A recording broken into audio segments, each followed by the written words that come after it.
Hello students, this is शैली Sharma and welcome to my channel Make It Easy। आज हम start करने जा रहे हैं क्लास 10th का चैप्टर 6 जैव प्रक्रम या इंग्लिश में लाइफ प्रोसेस। तो जो भी हमारे जीवन को चलाने वाली जितनी भी प्रक्रियाएं होती हैं जिनसे कि हमारा जीवन चल रहा होता है उनको जैव प्रक्रम कहते हैं। या परिभाषा के रूप में जाने तो पृथ्वी पर जीवन को बनाए रखने के लिए जीवित जीवों द्वारा किए जाने वाले कार्य ही जैव प्रक्रम कहलाते हैं। इंग्लिश में देखें तो the basic functions performed by living organisms to maintain their life on this earth are called life process. हमारा ये जो चैप्टर है 6, इसके अंदर हमें 4 लाइफ प्रोसेस जो हैं वो डिटेल में पढ़नी है। तो पहली है पोषण यानी कि न्यूट्रिशन, श्वसन यानी कि रेस्पिरेशन, वहन यानी कि ट्रांसपोर्टेशन और उत्सर्जन यानी कि एक्सक्रीशन।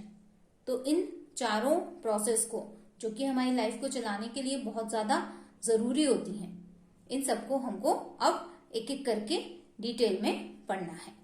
तो हम अब सबसे पहले पोषण से स्टार्ट करेंगे। तो इस चैप्टर में जो पहला लाइफ प्रोसेस है उसका नाम है पोषण या न्यूट्रिशन। तो पोषण मतलब जो भी हमें कहीं से भी जो भी एनर्जी प्राप्त होती है खाने से पीने से, वो सब जो है वो पोषण कहलाता है। तो पोषण अगर परिभाषा के रूप में देखा जाए तो पोषण वह प्रक्रिया है जिसके द्वारा कोई जीवधारी पोषक पदार्थों को ग्रहण करता है व उसका उपयोग करता है। पोषक पदार्थ क्या होते हैं, कैसे उनको ग्रहण किया जाता है, ये सब हम इस चैप्टर में आगे अभी हमें पढ़ना है। पोषक पदार्थ मतलब जैसे हमारे लिए पोषक पदार्थ क्या है, जो हम खाना खाते हैं, जो पानी पीते हैं, जो भी कुछ हम अपने अंदर हमारे शरीर के अंदर जो भी जाता है वो सब पोषक पदार्थ कहलाते हैं। तो मेनली खाने को ही हम पोषक पदार्थ मानते हैं। तो फिर फूड के बारे में हमें पता करना पड़ेगा कि वो क्या होता है, कैसे हमको उसको खाने से एनर्जी मिलती है। और इंग्लिश में देखें अगर तो nutrition is the process of intake of nutrients. Nutrients मतलब पोषक पदार्थ by an organism as well as utilization of those nutrients। मतलब वही उनको लेना और उनका उपयोग करना, पोषक पदार्थों को लेना और उनका उपयोग करना। तो ये सारी चीजें हम अब 1 by 1 करके देखेंगे। तो अब बारी आती है भोजन की। तो जो भी हम खाते पीते हैं, जो भी हम अपनी एनर्जी के लिए खाते हैं वो सब भोजन कहलाता है। तो ऊर्जा के स्रोत ही भोजन कहलाते हैं। The source of energy are called food. वो किसी भी तरीके के रूप में, किसी भी रूप में हो सकते हैं, चाहे हम कार्बोहाइड्रेट के रूप में लेते हो, चाहे हम प्रोटीन के रूप में लेते हो, चाहे हम फैट्स के रूप में लेते हो, चाहे हम वेजिटेरियन के रूप में लेते हो या नॉन वेजिटेरियन के रूप में लेते हो। तो जो भी सोर्स हमको एनर्जी देने का काम कर रहा है वो जो है वो हमारा भोजन या फूड कहलाता है। अब भोजन को हम किस प्रकार से लेते हैं। कोई जीव जो होता है वो अपना भोजन खुद बना पाता है और कोई से जीव जो होते हैं वो किसी दूसरे के ऊपर अपने भोजन के लिए डिपेंडेंट होते हैं। तो इसके आधार पे अब हम पोषण के प्रकार यानी टाइप्स ऑफ न्यूट्रिशन जो है वो आगे जानेंगे। तो अब पोषण में ही अब हमें आगे पोषण के प्रकार पढ़ना है, यानी कि मोड्स ऑफ न्यूट्रिशन। तो जिस प्रकार से हम अपना भोजन ग्रहण करते हैं, जैसी हमारी ईटिंग हैबिट्स होती हैं, मतलब या तो कुछ जीव ऐसे होते हैं जो अपना खाना खुद ही बना लेते हैं और कुछ ऐसे होते हैं जो दूसरों के ऊपर डिपेंड होते हैं। तो पृथ्वी पे जितने भी जीवधारी हैं उनको 2 भागों में बांटा गया है। एक ऐसे होते हैं जो कि स्वपोषी पोषण करते हैं, मतलब अपना खाना स्वयं बनाते हैं, और दूसरे जो होते हैं वो विषम पोषी होते हैं, मतलब जो कि स्वयं पोषी जीवों के ऊपर डिपेंडेंट होते हैं अपने खाने के लिए। तो टोटल जो है वो पोषण 2 प्रकार का है, स्वपोषी पोषण और विषम पोषी पोषण। तो सबसे पहले हम जानेंगे स्वपोषी पोषण। तो स्वपोषी पोषण को इंग्लिश में ऑटोट्रॉफिक न्यूट्रिशन भी कहा जाता है। तो स्व का मतलब है स्वयं और पोषी का मतलब होता है पोषण। तो जो जीव या जीवधारी अपना भोजन स्वयं बना लेते हैं उनको कहते हैं हम स्वपोषी पोषण। इंग्लिश में देखें तो ऑटो का मतलब है सेल्फ और ट्रॉफिक का मतलब है न्यूट्रिशन। तो ऐसे जीवधारी जो अपने आप ही अपना न्यूट्रिशन सेल्फ न्यूट्रिशन जो ले लेते हैं उनको स्वपोषी पोषण के अंतर्गत पढ़ा जाता है और ऐसे जीवों को स्वपोषी जीव कहा जाता है। जैसे कि हरे पौधे, सबको मालूम ही है ये बात कि हरे पौधे जो होते हैं वो प्रकाश संश्लेषण की प्रक्रिया द्वारा या फोटोसिंथेसिस की प्रक्रिया द्वारा अपना भोजन स्वयं बना लेते हैं। इसी तरह से एक जीव होता है युग्लिना, है ना, 9th में पढ़ा होगा आप लोगों ने शायद। तो युग्लिना जो होता है वो है तो जीव लेकिन उसमें क्लोरोफिल पाया जाता है जिसके कारण वो अपना भोजन स्वयं बना लेता है। तो उसको प्लांट्स और एनिमल्स के बीच की लिंक भी कहा जाता है जिसमें दोनों के थोड़े थोड़े लक्षण होते हैं, है ना। ये सब क्लासिफिकेशन का पार्ट है एक्चुअली में, जो कि हम 9th में पढ़ चुके होंगे आप लोग। और फिर होते हैं कुछ जीवाणु, है ना, साइनोबैक्टीरिया जिनको कॉमनली बोला जाता है, या ब्लू ग्रीन एल्गी जिनको बोला जाता है, जो कि अपना खाना स्वयं बना लेते हैं, अपना पोषण स्वयं ही ग्रहण करते हैं। तो इस तरीके से ये हैं हमारे स्वपोषी पोषण। फिर आगे हम देखेंगे विषमपोषी पोषण कैसे हो। तो अब जो सेकंड पार्ट है वो है विषमपोषी पोषण, मतलब हेटेरोट्रोफिक न्यूट्रिशन। विषम मतलब किसी दूसरे से, और पोषी अर्थात वही पोषण, और हीट्रो मतलब अदर, और ट्रॉफिक मतलब न्यूट्रिशन। तो ऐसे जीवधारी जो किसी दूसरे से अपना पोषण प्राप्त करते हैं, मतलब अपना खाना वो खुद नहीं बना पाते हैं, तो ऐसे को हम हीटरोट्रोफिक न्यूट्रिशन कहते हैं।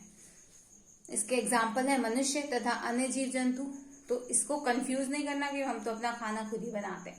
मनुष्य खाना बनाते भले ही है लेकिन जो डिपेंडेंसी है उनकी, वो किसके ऊपर डिपेंडेंट है अपने खाने के लिए? या तो प्लांट्स के ऊपर डिपेंड है या किसी दूसरे एनिमल्स के ऊपर डिपेंडेंट है।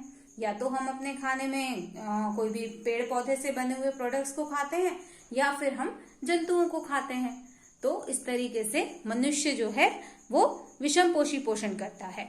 और भी तरह तरह के जीव जंतु, जैसे कि अमीबा जो आपके सिलेबस में दिया हुआ है। अमीबा में जो न्यूट्रिशन है वो हमको डिटेल में भी पढ़ना है आगे। तो अमीबा है, और भी बहुत से तरीके के जीव जंतु हैं, केचुआ है, सांप है, ये जो दूसरे के ऊपर डिपेंडेंट है, वो सब जो हैं वो हीटरोट्रोफिक न्यूट्रिशन के अंतर्गत आते हैं।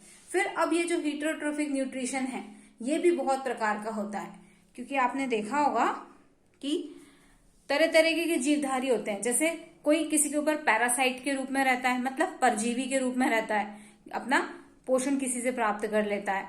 कोई जो होता है सिम्बायोटिक रिलेशनशिप में, मतलब सहजीवी के रूप में रहता है, वो उसको भी फायदा पहुंचाता है और खुद भी फायदा लेता है उससे, है ना। कोई ऐसे होते हैं, जैसे आपने फंगस वगैरह देखी होगी, जो सड़ी गली चीजों से ही अपना न्यूट्रिशन लेते हैं, तो वो एक अलग कैटेगरी में आते हैं। तो इस तरीके से विषमपोषी पोषण के टाइप्स अभी आगे हमको पढ़ने हैं, परंतु ये वाला जो मोड्स ऑफ न्यूट्रिशन है, एक तरीके से ये वाली चीज यहीं पे खत्म होती है कि सिंपल 2 टाइप का न्यूट्रिशन होता है, autotrophic nutrition and heterotrophic nutrition. अब है विषमपोषी पोषण के प्रकार, यानी कि टाइप्स ऑफ हीटरोट्रॉफिक न्यूट्रिशन। तो जैसा कि हमने पिछले पार्ट में जाना था कि जो अपना पोषण, ऐसे जीव जो अपना पोषण किसी दूसरे पदार्थ से प्राप्त करते हैं, वो विषमपोषी पोषण के अंतर्गत आते हैं। तो इसमें सबसे पहले है परजीवी, जिसको कि पैरासाइट कहा जाता है इंग्लिश में। पैरासाइट या पैरासिटिक न्यूट्रिशन इसको बोला जाता है, जिसमें कि एक जीव दूसरे जीव के ऊपर डिपेंडेंट होता है अपने फायदे के लिए। जैसे कि अमरबेल, आपने सुना होगा नाम, इंग्लिश में कस्कुटा बोलते हैं, जो कि किसी दूसरे पेड़ के पौधे के ऊपर लपट जाती है और अपना पूरा पोषण उसी से प्राप्त करती है। जूं, लाइस सुना ही होगा सबने, जो कि खून चूसते हैं हमारा। और प्लाज्मोडियम, है ना, जिससे के कारण मलेरिया फैलता है ना। मच्छर के खून में ये मौजूद होता है प्लाज्मोडियम, और जब वो ऐसा मच्छर जिसके की खून में प्लाज्मोडियम नाम का प्रोटोजोआ होता है, ये प्लाज्मोडियम नाम का प्रोटोजोआ पाया जाता है, वो जब हमको काट लेता है तो उसके काटने के कारण जो बीमारी होती है उसको मलेरिया कहा जाता है है ना, जो कि कौन सा मच्छर काटता है ये तो आपको पता ही होगा। तो अगर आपको मालूम है तो इसका आंसर आप मुझे कमेंट बॉक्स में लिख के भेजिए कि प्लाज्मोडियम जो है वो कौन से मच्छर के अंदर पाया जाता है जिसके काटने से कि हमें मलेरिया हो जाता है। ओके, नेक्स्ट अपना पार्ट है मृतोपजीवी मतलब सैप्रोफिटिक। सैप्रोफिटिक मतलब सड़ी गली चीजों से, जो फफूंद वगैरह, जो नॉर्मली अपन फफूंद कह देते हैं, अचार खराब हो जाता है तो फफूंद लग जाती है, तो वो जो है वो फंगी होती है ना, जो कि हमने 9th में पढ़ी होगी आप लोगों ने। तो ब्रेड मोल्ड, ब्रेड खराब हो जाती है, आपने नॉर्मली मतलब उसको ब्रेड मोल्ड बोला जाता है। ब्रेड देखी होगी आपने, हरी हरी सी पड़ जाती है जब खराब हो जाती है, तो वो सैप्रोफिटिक मतलब उसमें जो जिसके कारण वो खराब होती है वो फफूंद कहलाता है। तो वो उसको सड़ी गली चीजों से ही अपना पोषण लेना है, तो जब ब्रेड खराब होने लगती है तो उसके ऊपर हमको फफूंद दिखाई देने लगती है। इस तरह से मशरूम या कुकरमुत्ता बोलते हैं इसको हिंदी में। और तीसरा टाइप है हमारा जंतु सम या होलोजोइक, है ना, सम मतलब इसी के जैसा। तो जैसे अमीबा, जो कि हमको सबसे ज्यादा डिटेल में जो हमें पढ़ना है, ये सब तो हमें पढ़ने नहीं है, सिर्फ नाम ही काफी है इनके, तो हमको बस एग्जाम्पल्स आने चाहिए। और जो जंतुसम जो पोषण है उसमें से अमीबा और मनुष्य के अंदर जो पोषण है उसको हमको हमारे सिलेबस में गिवन है, तो उसको हमें पूरा डिटेल में पढ़ना है। तो अभी तो ये मैंने एक छोटे से वीडियो में सारा पोषण जो है वो समराइज करने की कोशिश की है। आई होप आपको पसंद आएगा। अगर आपको वीडियो पसंद आए तो इसको लाइक शेयर कीजिए और चैनल को सब्सक्राइब कीजिए। Okay, bye bye, take care.